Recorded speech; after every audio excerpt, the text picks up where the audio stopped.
So, our first pitch, if I'm not mistaken, It's Rebecca. TeamNote. TeamNote. So, TeamNote is right here in the front row. Roy So, Law. actually, this is Oh, sorry, colleague Keith. at TeamNote. Okay, Keith. So, come on up and take the mic, and you got 3 minutes. And it's in my hand, and you can. It's in the hand, Keith. So, guys, are we ready to start that clock? As soon as you start speaking, Keith, that clock is going to start ticking. Okay? Okay. So, our distinguished panel of judges, are you ready, ladies, gentlemen? We're all ready. Keith, Okay. go for it. Hi, I'm Keith. I'm the VP and co-founder of TeamNote. TeamNote is a Y Combinator company, and the problem that TeamNote trying to address is that nowadays you see there are many people using the public instant messenger, such as WeChat, WhatsApp, to conduct business. Okay, what they are doing is they are sending supposedly confidential message, document to their friends, colleagues, and business partners. I think this could present a very serious problem. Okay, first of all, the data could be tapped, the phone could be lost, and the information could be compromised. Okay, and what makes IT manager most uncomfortable is that there are no way for them to monitor these kind of activities. They couldn't see the data, okay? They couldn't have any chat record if there's something happen. So our product is called TeamNote. What is TeamNote? TeamNote is a secure WeChat-like mobile application. Okay? The backbone of WeChat is an instant messenger. And there are other features that are put on top to enhance the company's productivity. For example, the corporate news, the corporate survey, polling, and TeamNote could be integrated with the company's backend system, such as the CRM, the Active Directory, okay, things like that. And currently, we have about 32 companies in Hong Kong, and with over 150 daily active users. We have customers, Fortune 500 customers. For example, the McDonald's, the Bank of China, the Standard Chartered Bank. And we also have like government, burial, and public utilities such as the Hong Kong Airport Authority, the Hospital Authority, and the MTR Corp. Okay? And the challenge that we are facing is that, of course, is the capital. Right now, TeamNote is the #1 product of its kind in Hong Kong. So we are trying to expand into other Southeast Asian market as well as China. And another challenge we have is we need to hire more talent, okay? And our team, we are able to achieve all that because we have a good team, okay? All of our team members have over 15, 20 years IT experience in technical and sales and marketing. Like I myself, I'm from jobstv.com, which is a very successful startup. And we have others, and like our COO, they are from like Oracle and Microsoft. So we have a good combination that can put everything together to be the #1 market of its kind. Thank you.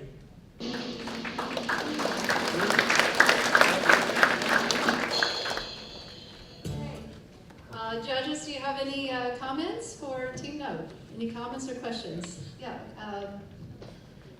Edith? Can you talk a little bit about your pricing model? And Slack will be probably your #1 competitors. Okay, our business model is very simple. We could be using our cloud. Will be just they pay by license, okay, number of license. Okay, if they want how much? We are $5 per month. Okay, so if they want to put into their data center, they would be paid by server. Okay, it could be 50,000 US per server, something like that. Okay, and plus 15%, 20% maintenance every year after that. So yes, sorry. So you're saying basically you're on premise, and that's the biggest difference? Yes. How do you get people to use it? I mean, you know, we've tried to use Slack in the organization and people just go back to WeChat or WhatsApp. Mm-hmm. So I mean, how do you force users to use it? Oh, because #1, take an example, the bank, okay, because like some company, like in Hong Kong, there are already some guidance that that say they shouldn't use public IM to conduct business. Okay, so that's one compelling reason that the company has to adopt some kind of like secure IM platform. Okay. But then you're competing against platforms like Slack when you try to go outside of Hong Kong. That could be, but like I said, Slack, they are not able to customize anything, from Slack. Okay, I guess you can ask Slack to integrate with your company's CRM, Active Directory, things like that. Especially when you have like customized features to fit your particular business, I guess Slack is not going to cater for that. But we are able to do that because this is our own company, our own product. Okay. So are you saying that you actually customize your product for each company?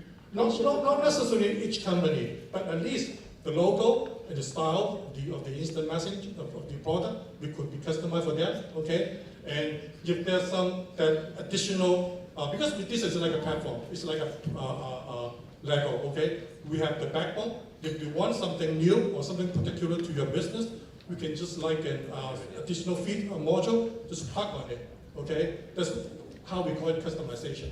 Not we are going to customize the whole product, for them. Can you compare your product with DingDing in China from a functionality perspective? DingDing, I'm not, okay, DingDing is a very good product, but I think it's very similar to Slack, okay?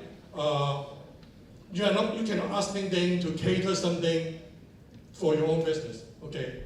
This is one thing, okay? And I'm not sure DingDing is able to, integrate with your company's backend system, okay? I think that's what I understand about, from DingDing, okay? Okay, thanks Keith. We're going to move swiftly on because we're again against the clock. Thanks very much, Keith. Let's hear it for Keith. Well done, Keith. And well done for keeping on the time. Yes, I'll mention that we're using crowd applause as part of our scoring. Was that a representative applause that we just heard? We're going to For find this out. pitch? We'll find out for the next one, won't we? Okay, talking about the next one. The next one, ladies and gentlemen, we have got EquitySim. And is it Justin? Yes, Justin? Justin's here. Okay, Justin Ling, CEO, co-founder, EquitySim. Okay, Justin. Are you ready? I'm ready. You're ready? Yeah. Okay, get that timer ready. EquitySim is an online and mobile simulation that helps students improve their stock trading and investing skills. Universities around the world are using our platform in their classroom. The true innovation behind our technology is with our machine learning algorithms that provide custom training to each student and also helps us identify if a candidate would be a good fit for a career in finance. And we actually partner with top investment firms to make sure that our top performing students do get hired. We are able to target 200,000 schools, which makes this a $3 billion a year market for us. And we only launched the product 8 months ago, but we already have over 30,000 students using our product from around the world. We charge universities on a subscription basis, and we're generating $20,000 per month in recurring revenues. And by January 2017, we expect this to grow to over 100,000 per month. At EquitySim, we believe that people are more than just a resume. Let me tell you a story about one of our users to show you what I mean. Jessica was studying finance at a community college in Boston. She was working 2 part-time jobs in order to pay for her tuition as well as help support her parents. She definitely didn't have an impressive resume, but she did have a great mind for finance. She knew how to spot undervalued investments and had a great quantitative skill set. Now, top firms don't have the resources to get to know candidates like Jessica, so they stick to hiring for the best schools and those with the best grades. But those aren't great indicators of top investment talent. And luckily for Jessica, her class was using EquitySim. We were able to identify her talent through our machine learning algorithms, and we matched her with 10 different employers. She'll be starting with Goldman Sachs in the fall. We've helped over 300 students find career opportunities just like Jessica. At EquitySim, we remove all types of bias. It's simple.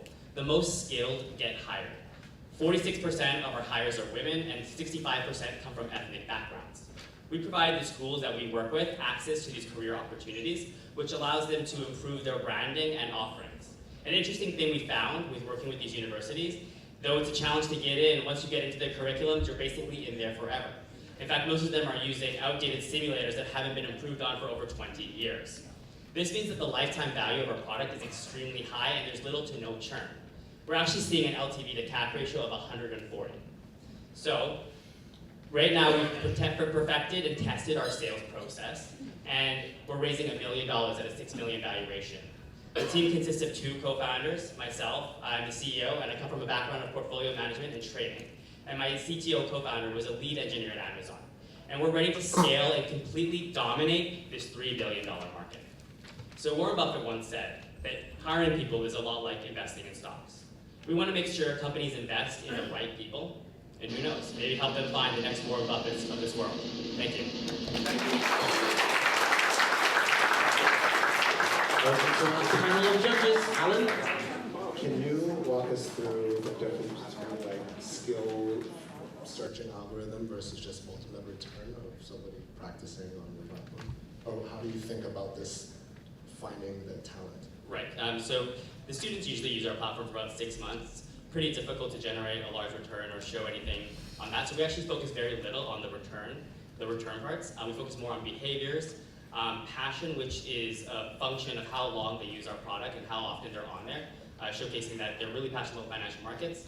Other things we look at are personality tests, as well as things like position sizing and their ability to manage risk.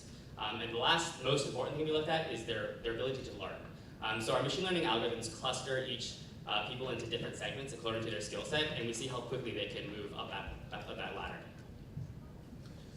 Your revenues are from the universities. Could you talk about specifically which part of the universities are using your platform? Because on the one hand, you're generating value on the recruiting side, but is it the finance instructors you're working with, or is it the employment placement center you're working with? Right, so it does vary depending on the universities, on where they have budget to allocate. There are 3 areas that we do charge from. One would be the career side. Second would be the finance faculty, and third is actually offset to the students themselves, where finance professors in the curriculum will say, this is like a textbook fee, just pay to sign up. And so these are 3 different ways that all the universities pay for. On average, we're making about $15,000 US dollars a year from each university.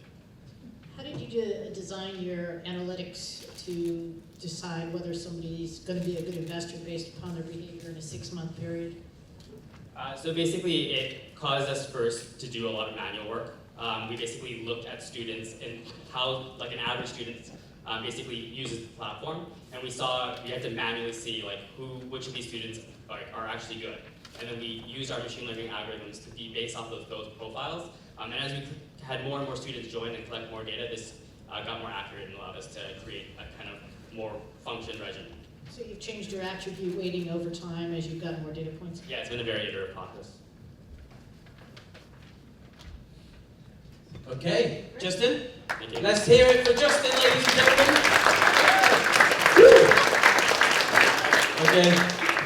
Okay, get off, Justin. Get off the stage. Okay, moving quickly along. Bhav, are you ready? So, ladies and gentlemen, we have Bhavneet Chahal, CEO, GoSkills. So, welcome, Bhav. Bhav, remember the rules. That 3-minute timer when you start talking. Thank you. Hi, I'm Bhavneet from GoSkills. We create personalized online courses for career advancement. We created GoSkills because we saw that online courses were just not good. They weren't engaging, they were long, boring videos. People were just taking existing content and putting it up online. We decided that we can use technology in a much smarter way, and we've done it in 3 methods. First, we create engaging content.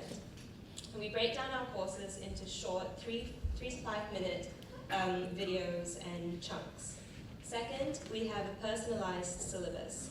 So you can take a test, and we combine a test and an algorithm to rearrange the course syllabus for each individual. And thirdly, we use personalized messaging. So imagine you have a personal coach which can guide and encourage you to complete your course while speaking in a tone that you like. We've chosen the market sector for adults learning business skills for their jobs. 60% of workers globally are currently actively seeking or considering further education. This translates to a $50 billion self-paced e-learning market, which is growing at 9% per annum. We've got a lot of traction. Some of our milestones include reaching 70,000 students, that's paying customers, in the last 3 years. And last year we turned over 1.5 million in revenues. And this year we're on track to grow our direct sales by 100%. Some of our challenges include scaling our content. At the moment we select top instructors and we get them to create bespoke content for us. And a challenge is to scale that while not compromising the high quality of that content.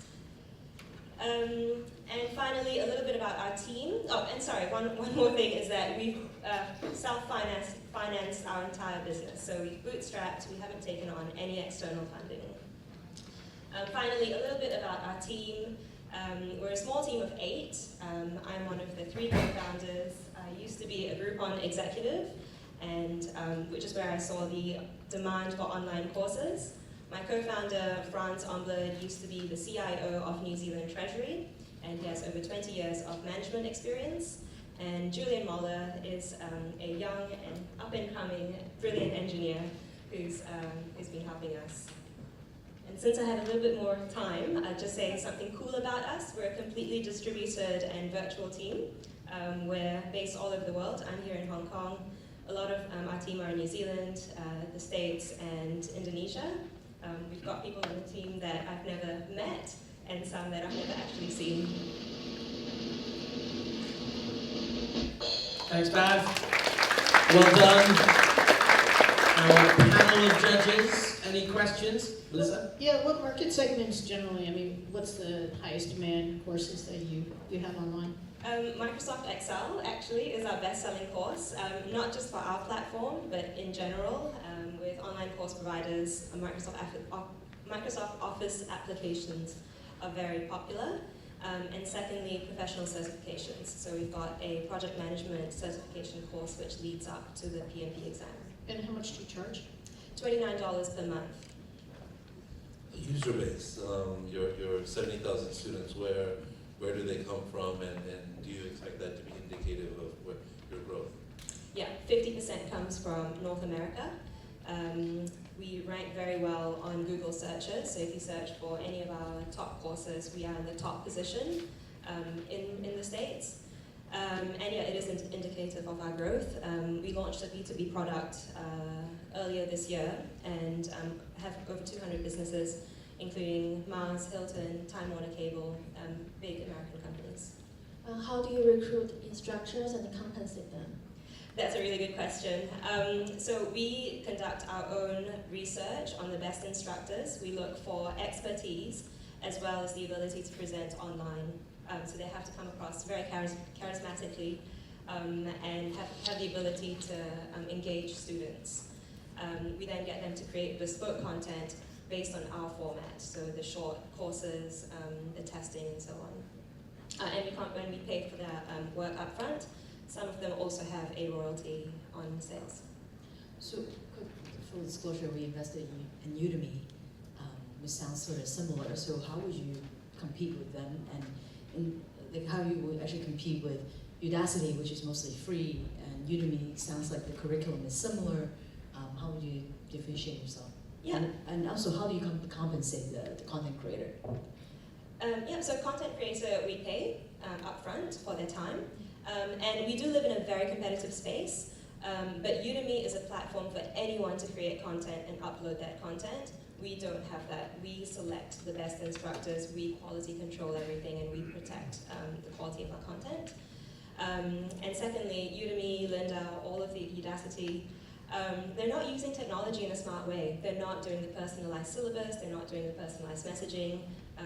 We're investing in technology to really make a personalized, engaging experience for our users.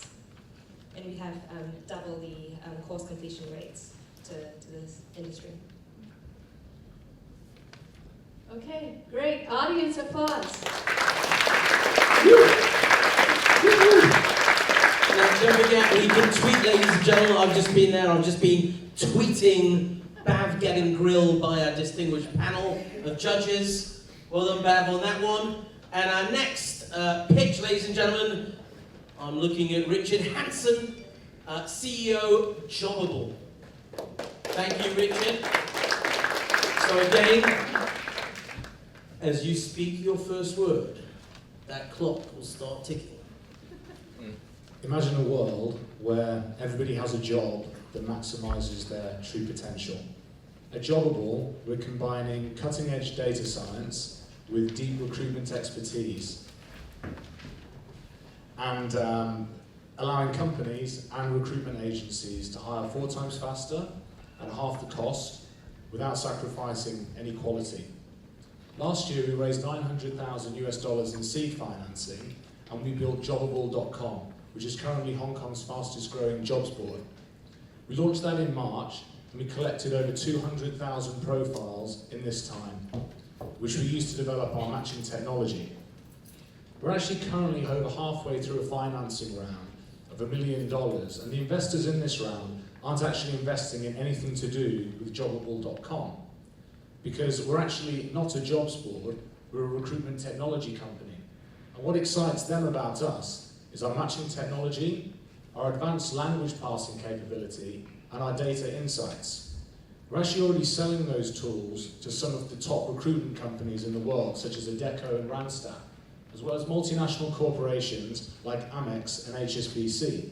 And the common thing between these customers is that they all want our help to automate the most manually intensive and time-consuming parts of their current recruitment workflow. Our team is all based in Hong Kong. We've got 14 people, expertise across data science, product, software engineering, sales and marketing. And the exciting thing for our team is that the global recruitment market is a $400 billion market opportunity. The recruitment technology market right now is $7 billion, but growing at over 20% year on year. And in Asia, we're getting in right at the beginning of this growth story.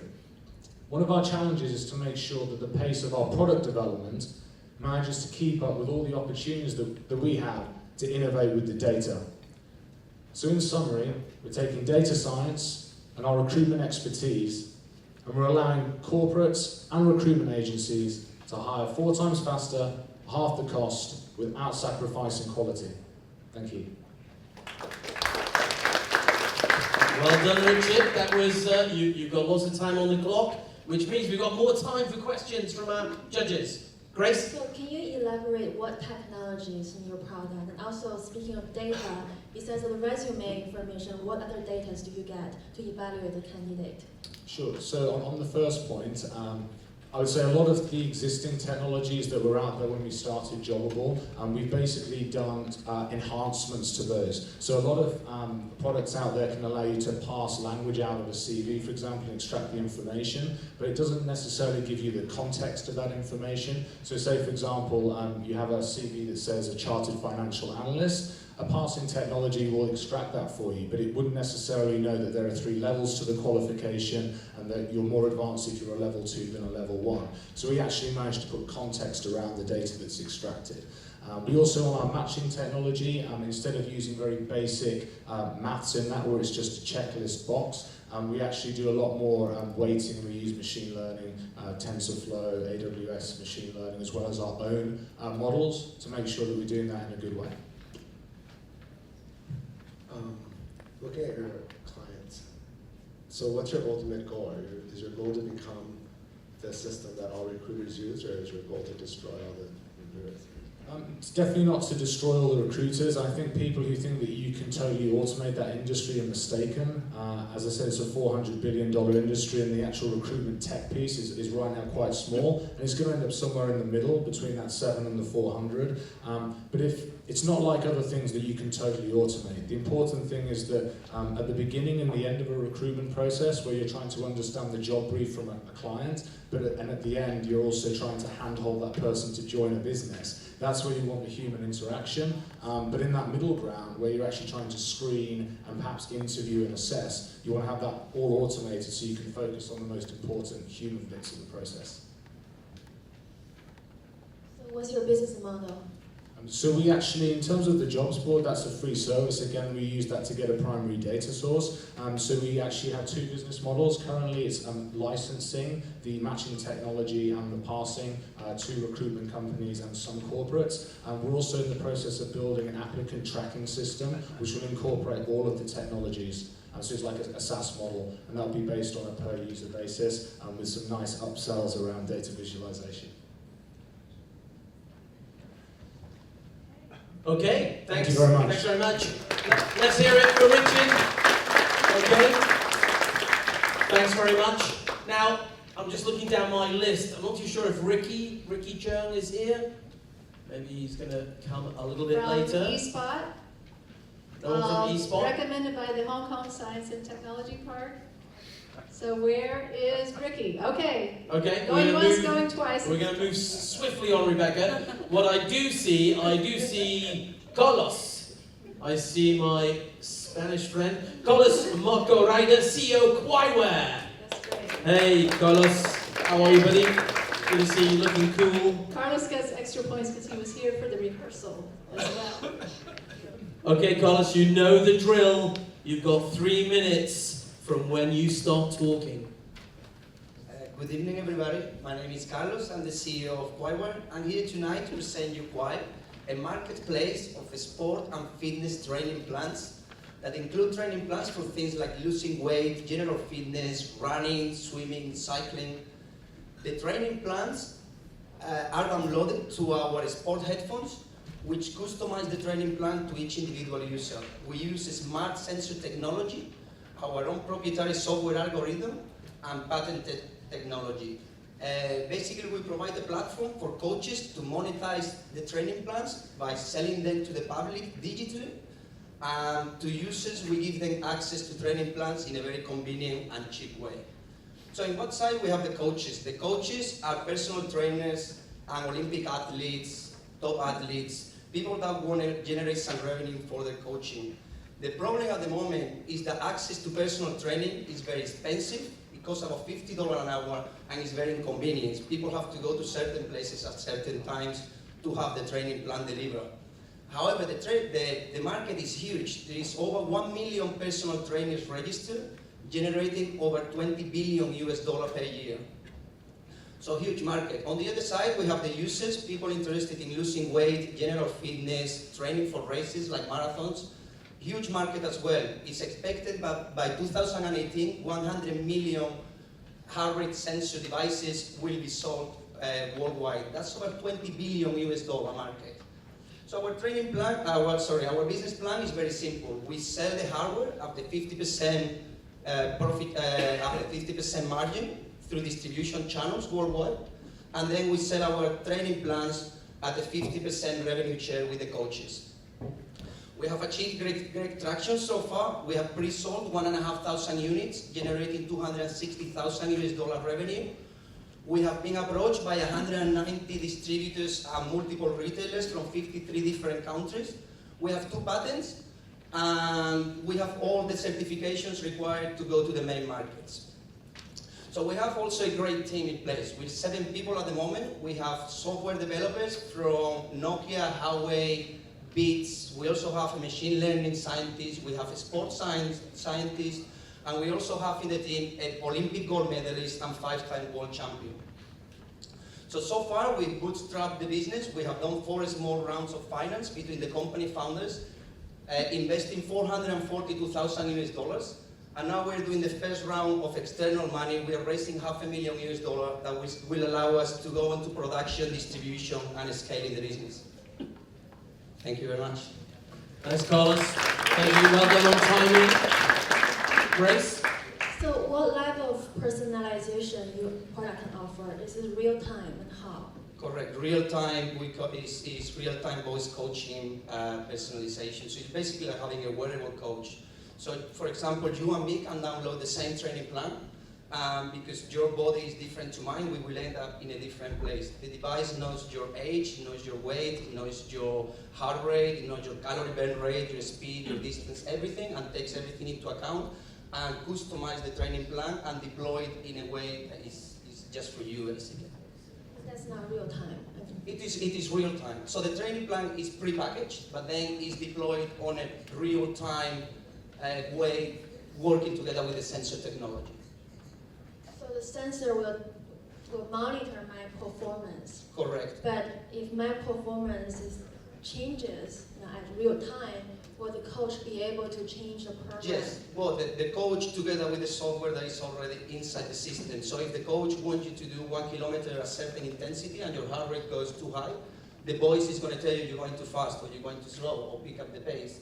So so the good thing about the training plans is two things. One of them is to make sure that you do the training plan the way you want to do it, so you achieve your fitness goals.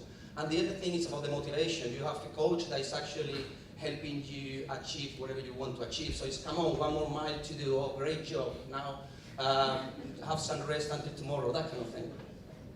Melissa? Yeah, so Carlos, in a couple months, last March, since you last presented at HKVCA, so how many distributors have you sold? How are you doing on warranty issues? Okay, so we are launching the product in January.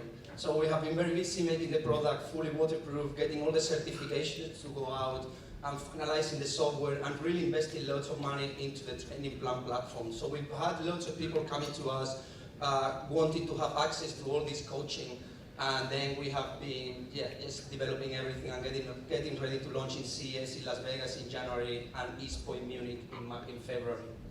Alan? So how are you thinking about your production and your supply chain, and how far behind are you on time in delivering your product? Okay, so the reason we relocated to Shenzhen just over a year ago was to be close to our manufacturing partner. So for the software, we are very close to Hong Kong as well, which we've got some talent from here. I mean, in terms of the distribution, we're talking to distributors already, lots of interest, 190 largest. What was your initial goal for completing and delivering, and are you on that timeline? No, we are late in the delivery with the product. Developing the product was much more complex and expensive than we thought, especially because it's fully waterproof. So there's no other device in the market that can get your heart rate where you are swimming and give you voice coaching. So the device will calculate your laps, will calculate your speed, your distance, everything while you're inside the water. That brings lots of different complications, but we have been able to achieve it. Okay, we're out of time, but Jeffrey, very quickly, I know you've got a quick question. Yeah, so it seems like your content, the training plans are fairly complex because you need to feedback from the sensors to provide customized content based on the feedback of the heart rates and all that. So how do you do that? Is there a time set that you have? Is there a format that you have? And why do you choose to have a marketplace of many types of content rather than just focus on best of breed to deliver? So the training plans take about 2 hours to make. So for us, we're giving the coach the option to, instead of going and training one person for 1 hour and making one-time payment, to invest 2 hours of their life creating a training plan that is going to be sold and resold and resold. So the training plan is very simple. We provide the whole platform you can create with your own voice. You set up the interval section, you set up the duration of that interval, you set up the intensity at which it has to be done, and then everything is deployed to you together with the sensor technology. So for the coach, it's very simple. Sorry, I'm going Okay, I'm going to kick you out. We're out of time. Ladies and gentlemen, let's hear it for Carlos. Just a little unknown secret. Carlos used to be my size until he started using his own sports program. So Carlos, I'm looking forward to checking out the Quiwear later on. But moving quickly along, ladies and gentlemen, I do believe we've got Amar Dhillon, co-founder, CEO of Auluxa. Okay. There you go. So, hi everyone. My name's Amar. I'm the CEO and co-founder of Auluxa Automation. Sorry, I didn't mean to cut you off. No, absolutely, go ahead. It takes 2 hours to unbox, configure, and install a smart home DIY device. It takes 6 seconds to take your phone out, find your smart home app, and control a light within your room. It's simply much easier to just walk up and turn that light on yourself, especially in a 600 square foot apartment that I live in. But what our Auluxa's whole ethos is, the best interface is no interface at all. What we try to do is we don't want anyone to pull out their phone. That's what we want. We want our users to never pull out their phone, and we build connected devices that learn user habits and routines and create actionable insights to control your home. What that means or how that works is basically we use a decision tree, we generate a decision tree that essentially takes actions based on given context. So when I get home, or when I get home at 7 p.m. at night, all I want to do is Netflix and chill. And I want to put on my TV, and I want to turn on Netflix, and I want to turn the lights off, and I want the curtains to draw. So what I do this every 7 p.m. and when I get home on a weekday. And what that does is Alexa learns all of this, and the next time I go home and I turn on my TV, automatically my Netflix turns on, my lights turn off, and my curtains draw. And that's amazing. It's less steps, it's less interface, and it's awesome. So we completed about 20 residential homes as a pilot project in Hong Kong. And it went extremely well. We fitted out their houses with lighting, shades, air conditioning, AV, all of that control. And on top of that, we created some software. We basically built an IoT ecosystem powered by our software ingestion engine that allowed us to control third-party devices and products. So that meant you could control all of our connected devices through voice, and you could control all of our connected devices through voice. And let's say you got into an Uber, and automatically your lights would turn on 2 minutes before you got home. Which was all well and dandy, but it cost roughly about $20,000 US per home to do. And that was simply too expensive, and the only people that could afford it were the wealthiest 1%. So what we did was we looked to another industry, we went to the telco industry, and we changed up our whole business model, and essentially we went subscription. What we did was offer hardware at cost to these telcos, and when they purchased it from us at cost, I did not know that there was going to be a timer here and someone here to tackle me. You missed the rehearsal. Okay, Mom, I'm going to give you 20 seconds. All right, you're going to give me 20 seconds? All right, cool. So we went to the telco industry, and what we did was we sold hardware to them at cost, and we charge users now. Yeah, well, and we charge users, $25 US for all of those same 10 connected devices, and they can control their whole entire home through that. And what they get is free installation as well, and it's extremely, extremely affordable. And you get like smart AI features and an IoT ecosystem with that too. Okay. Yeah.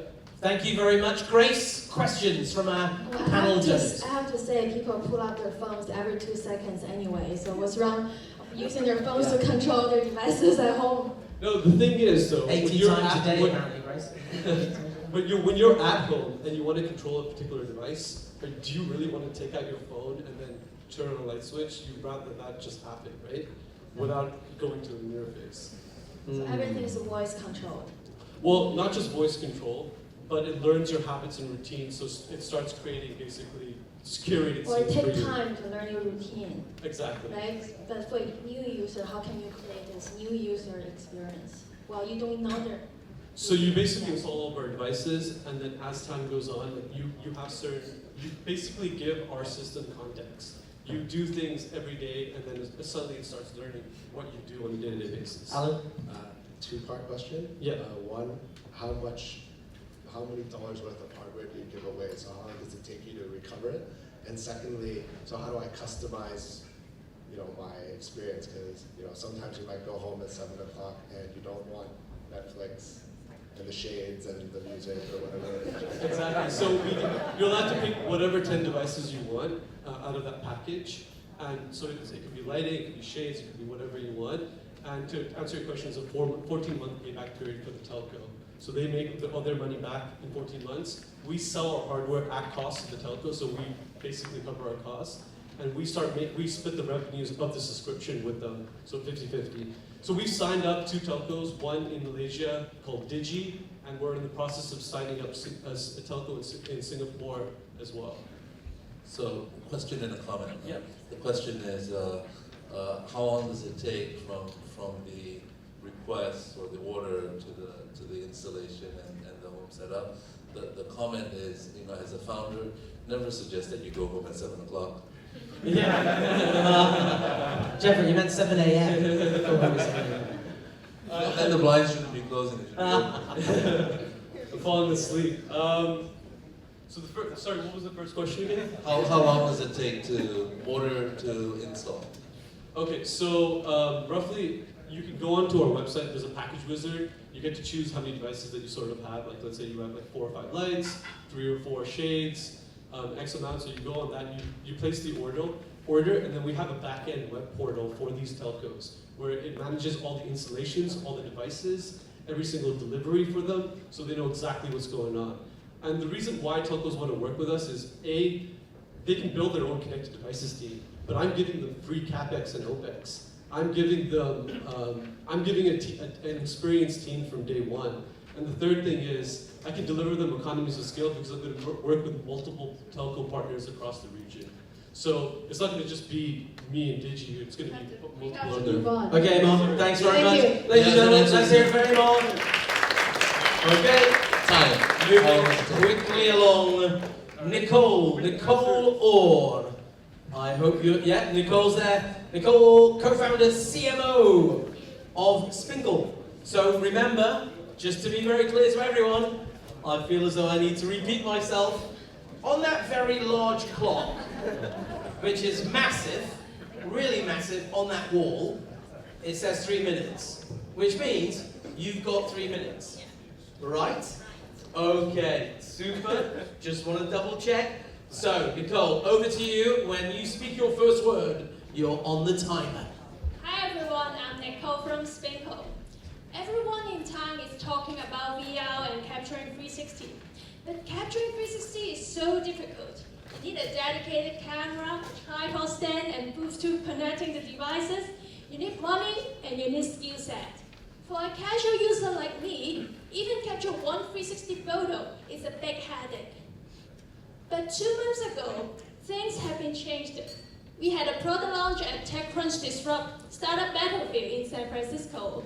In just 2 months, 50,000 360 videos are created by a smartphone. All this happens because of Spinkle. Spinkle is a camera app to capture 360 content by a spin of your smartphone. It is so accessible, just like a 360 cam in your pocket. And you can take bite-sized video, which is highly shareable among social media platforms like Twitter, Facebook, Instagram, and all kinds of instant messengers. And what's more, you can see it in VR with natural 3D experience due to our advanced technology.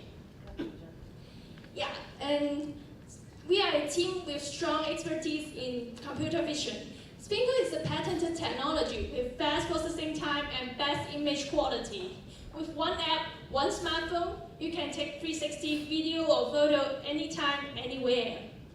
What's interesting is capturing 360 was long regarded for men, for tech geeks, or for professionals. But our significant user group is female, young generations. They're energetic people who want to capture every precious moment in their lives. We are open a new market, which is for casual use and which is Instagrammable. We are now partnering with smartphone manufacturers and 360 video platforms to increase our market share. And we predict 10 million of 360 video will be created by smartphone in upcoming 6 months. And Spinkle will play a major role in owning this market. Thank you very much. Wow. Very quick then, 50 seconds on the clock.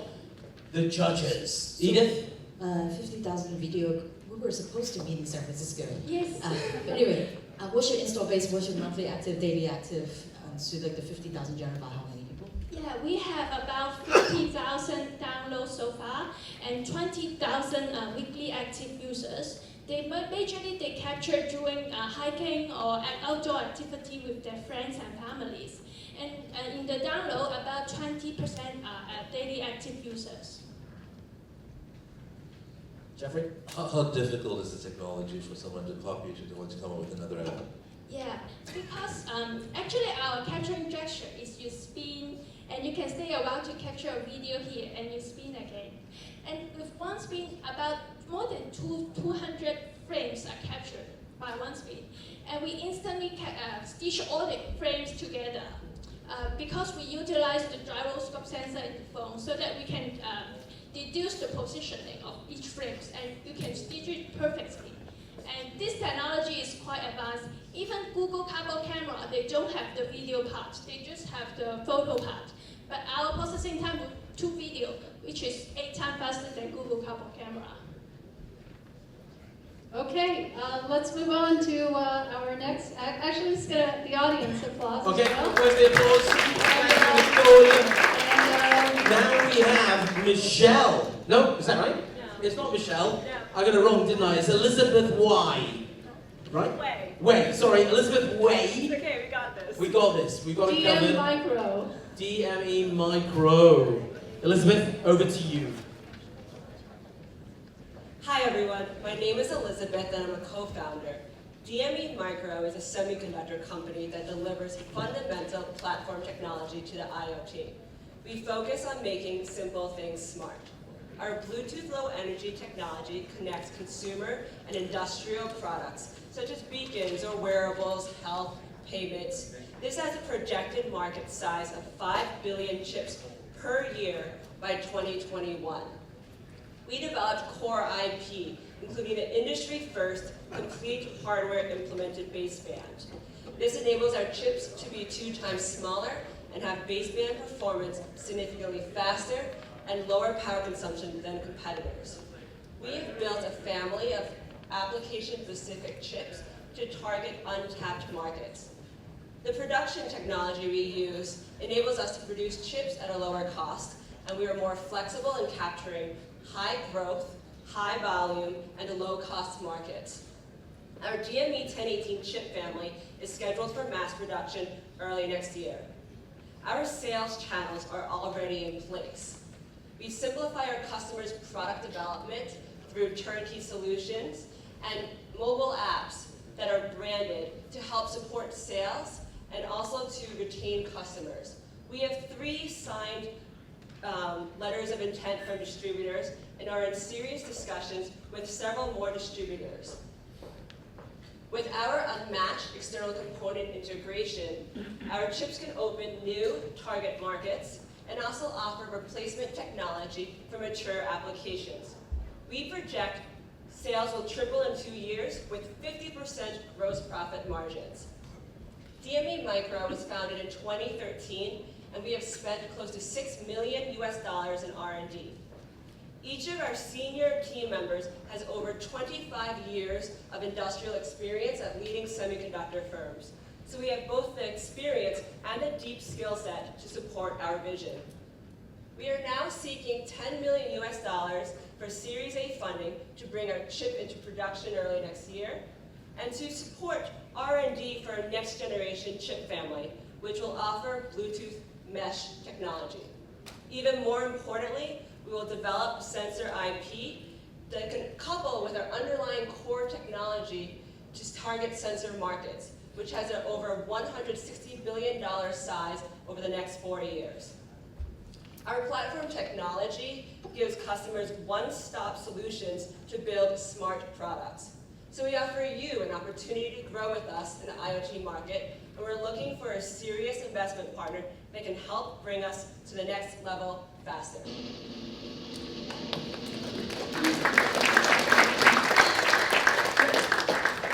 What exactly makes it smart so that companies like MediaTek and Kwok does not already doing a similar thing? They're already in the market, but they build a general purpose chip that targets high-end, like health, for example. What we do is we do application specific, which means we can build in additional circuits to our chip to go into, say, that health market or that beacon market, and we can customize and optimize that chip for that specific application. So we significantly reduce their BOM cost. We're able to give them extra features, and we also make it easier for our customers to develop using our products. So the turnkey for example, can immediately be put into the housing for the beacon, and we can give them the software already so that they can start producing that chip very quickly. And so we're able to compete very effectively against Qualcomm, MediaTek, or some of our competitors, because we're actually in 2 different markets. But a lot of these things that are listed here are considered jelly bean parts already in the market. I mean, I built a semiconductor company back in the 1990s, and if you look at these were, extremely high volume, low cost, which has now been dominated by the Chinese. I mean, that's why most of the semiconductor fabs moved to China. So how are you, and most semiconductor companies raise, 50, 60, 70 $million. So how are you going to compete in a very, very competitive market, especially in the low end, which is considered to be, just extremely high volume and jelly bean kind of stuff? So I think you have 2 parts to that question. First of all, we're a fabless semiconductor, so we don't do any of the manufacturing that are like Taiwan, China. But everybody's been fabless for about 20 years now. I mean, TSMC Agreed. No, I'm just saying, Yeah. I think there's 2 parts to the question, so we're not fabless, just to clarify. Secondly, You're not fabless, or you are fabless? we are fabless, sorry. Okay. So the second part of the question is that we actually can coexist in that level. So we're able to, because we're application specific, the other BLE semiconductors do not do that. They're general purpose chips, so they add things like additional memory. They use an ARM processor. They're relatively big chips. And secondly, they use a different processing technology. So their process technology is about 20 times our process technology. So we're able to shrink the size of our chip. And also the BLE chip is very small already. So we don't need to use the high-end, very expensive processing technology that semiconductors in China and Taiwan and other competitors will use. And we're also able to more quickly develop chips that are flexible for specific applications. Okay, thanks Elizabeth. Ladies and gentlemen, let's hear it for Elizabeth Wade. Got your name right finally, Elizabeth. Thank you very much. Okay, our last pitch of the evening, ladies and gentlemen. They're brothers, but I think only one brother is the Chen brothers, and this is Alex. And Alex is co-founder of Trainerbot. So Alex, just draw your attention, there's a big screen, it says 3 minutes, which means you've got 3 minutes from when you start talking. Over to you. Hi everyone, my name is Alex. I'm the co-founder of Trainerbot. This is going to be really exciting because we're building robots for sports. Me and my brother has been playing sports since we're kids. We try to beat each other all the time, but we find out learning sports with someone that's decent, like a good coach, is incredibly expensive because it takes its hourly rate and just keep adding up. That's why we thought, what if there's a robot that will always play at my level and give me the drills and practice that I want at any time, even at 2 a.m. What if that's possible? And that's why, as engineers, we built Trainerbot, the world's first smart table tennis robot that will train with you anytime, anywhere. And then this is how it works. The robot can shoot anywhere on the table and give you any kind of configuration. And by using the app, you can program the robot to do the drills you want and even simulate games. And the coolest part is, with all our users creating their drills and practice, they naturally open source their drills and everyone else can use it. And soon with this model, we'll be the biggest sport database in the world, with all kinds of training that more than just one coach can have. The sport entertainment market is big, and it's full with sensors, like racket sensors and everything. However, to make these data meaningful, you need a lot of practice and training. But for sports, you need someone to play against. And what's better for robots? And companies like Puma has already tried recently experimenting with their robots. So this is a very new field that's emerging. And behind the robot, there's me and my brother. We took care of all the engineering. And within 4 months in Hacks Accelerator, we have went through 10 prototypes and launched a Kickstarter that raised more than $250,000. Our next milestone is to manufacture and deliver the product. We're based in Shenzhen, and things are going pretty well. Thank you very much. Short and sweet. Alex, where's your brother? Where's the other Chen brother? Okay. So is it a physical robot, or what do you load and Yeah, it's a physical robot that you put across you, and you program the robot shoots balls, and you just start training. Like the robot's a human. And how many sports does the robot do? So now the robot, we designed a robot for table tennis because that's what we love to do, and we find out a lot of our friends just love that thing. Yeah, so, but eventually we do want to build a robot for every sport. What's the price point? How about for rugby? Yeah. What's the price point? So we pre-ordered this robot at $400, and people are paying us before getting a robot. So $200? $400. $400 US Yeah, dollars. so it's a very expensive robot, but it's very worth it. So can you clarify for me that is it a robot that will like hit back, or it's like one of those tennis machines, but it's like happens to be on the table? Right. So it's a robot ball launcher. So it's happened to be on the table and launch very complex balls at you. Yeah, we even tried with the U.S. Olympic teams, and one of the stuff they want is serving, because even at professional world, no one wants to serve 100 balls at you. It's very boring. So with a robot, they love that feature. Okay, any other questions? No, all right. Thank you. Okay, let's hear it for Alex, ladies and gentlemen.